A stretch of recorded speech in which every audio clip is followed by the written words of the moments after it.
আসন্ন কালীগঞ্জে বিধানসভা উপনির্বাচন আর সেই উপনির্বাচনের আগে এবার কেন্দ্রীয় বাহিনী 19 জুন কালীগঞ্জ বিধানসভার উপনির্বাচন রয়েছে। এবার 14 কোম্পানি কেন্দ্রীয় বাহিনী মোতায়েন হবে সেই উপনির্বাচনে। 19 জুন রয়েছে কালীগঞ্জ বিধানসভায় উপনির্বাচন আর সেই নির্বাচনে কড়া নিরাপত্তার ব্যবস্থা করা হচ্ছে, যেখানে কালীগঞ্জ বিধানসভাতে কেন্দ্রীয় বাহিনীর রুট মার্চ ইতিমধ্যেই শুরু হয়ে গিয়েছে। 19 জুন কালীগঞ্জ বিধানসভা উপনির্বাচনের দায়িত্বে থাকছে 14 কোম্পানি কেন্দ্রীয় বাহিনী। 14 কোম্পানি কেন্দ্রীয় বাহিনী মোতায়েন হবে উপনির্বাচনে। ইতিমধ্যেই বিভিন্ন রাজনৈতিক দল তারা নিজেদের প্রার্থী ঘোষণা করে দিয়েছে, নিজেদের মতন করে তারা প্রচারও শুরু করে দিয়েছেন। আর মাত্র কিছুদিন বাকি রয়েছে কালীগঞ্জের বিধানসভা উপনির্বাচন। সেই উপনির্বাচনের আগে কেন্দ্রীয় বাহিনী তারা এসে পৌঁছে গিয়েছে সেখানে। ইতিমধ্যেই রুট মার্চ শুরু করে দিয়েছে কেন্দ্রীয় বাহিনী। 14 কোম্পানি কেন্দ্রীয় বাহিনী মোতায়েন থাকবে কালীগঞ্জের বিধানসভা উপনির্বাচনে। আমাদেরকে এই নিয়ে আরো বিস্তারিত জানাবেন আমাদের প্রতিনিধি সন্তু সাহা। সন্তু, সামনেই 19 তারিখে কালীগঞ্জে সেখানে বিধানসভার উপনির্বাচন রয়েছে, তার আগেই এসে এবার পৌঁছলো কেন্দ্রীয় বাহিনী।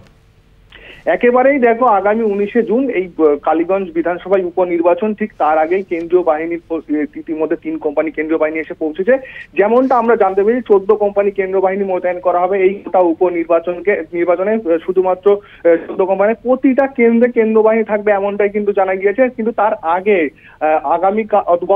গতকাল ইতিমধ্যে কিন্তু 3 কোম্পানি কেন্দ্রীয় বাহিনী এসে পৌঁছেছে। আজ থেকে কিন্তু রুট মার্চ শুরু করেছেন তারা। আজই আমরা দেখতে পেয়েছি যে পলাশীর বিভিন্ন মীরা 1 নম্বর গ্রাম পঞ্চায়েত এলাকায় তারা রুট মার্চ করেছে কেন্দ্রীয় বাহিনী। তারা বিভিন্ন এলাকায় যাচ্ছেন, গিয়ে সাধারণ মানুষের সঙ্গে কথা বলছেন এবং তাদের আশ্বস্ত করছেন। যেহেতু এই কালীগঞ্জ বিধানসভা একেবারে মুর্শিদাবাদ লাগোয়া, সেখানে কিন্তু হিংসার ঘটনা বিভিন্ন সময় ভোটের সময় দেখা যায়। কারণ ভোটে বিভিন্ন সময় অশান্তির খবর মেলে। একেবারে যদি বলি স্পর্শকাতর এই কেন্দ্র, সেই জায়গায় দাঁড়িয়ে কিন্তু কেন্দ্রীয় বাহিনী যথেষ্ট মোতায়েন করা হয়েছে এই উপনির্বাচন ঘিরে।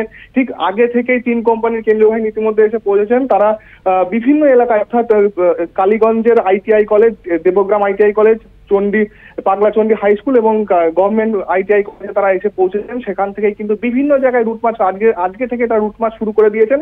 আজ আপাতত এই মুহূর্তে তারা কিন্তু মীরা 1 নম্বর গ্রাম পঞ্চায়েত এলাকায় রুট মার্চ করবেন। আগামী দিনে অন্যান্য যে সমস্ত এলাকা, সেই এলাকায় গিয়ে সাধারণ ভোটারদের আশ্বস্ত করা হবে। তার পাশাপাশি আরো যে সমস্ত কেন্দ্রীয় বাহিনী, অর্থাৎ আমরা যেমনটা জানালাম 14 কোম্পানি কেন্দ্রীয় বাহিনী মোতায়েন করা হবে।